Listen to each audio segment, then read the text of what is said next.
জগা, বলাই, সুভদ্রা তিনজনেই সাবধানে বাড়ি যাবে কিন্তু। আর বাড়ি পৌঁছে আগে আমাকে ফোন করে জানিয়ে দিবি, ঠিক আছে? হ্যাঁ গো মাসিমণি, তুমি একদম চিন্তা করো না, আমরা বাড়ি গিয়েই তোমাকে জানিয়ে দেবো। টাটা। হ্যাঁ সাবধানে আয়। দুগ্গা দুগ্গা। ধুর, মাসিমণির বাড়ি যে কদিন ছিলাম কত মজা হচ্ছিল বল না। হ্যাঁ সে ঠিকই বলেছিস, কিন্তু এবার আবার আমার গিন্নির জন্য আমার মনটা একটু কেমন কেমন করছে। এই কদিন একটুও খোঁজ খবর নিতে পারিনি ওর। গিয়ে আবার রাগ ভাঙাতে হবে। নির্ঘাত আমার ওপর খুব রাগ করে বসে আছে। আরে ও গিন্নি এখনো রাগ করে থাকবে আমার উপর? কতদিন পরে দেখা হলো বলো তো। এই দেখো তোমার জন্য গরম গরম রসগোল্লাও এনেছি। রাখো তোমার রসগোল্লা তোমার কাছে।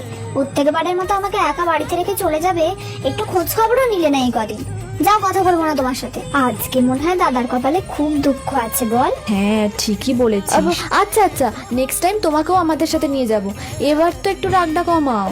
ঠিক আছে ঠিক আছে, এবারের মতো ক্ষমা করে দিলাম। এই তো আমি জানতাম আমার গিন্নি এই গরম গরম রসগোল্লার উপর বেশিক্ষণ রাগ করে থাকতে পারবে না।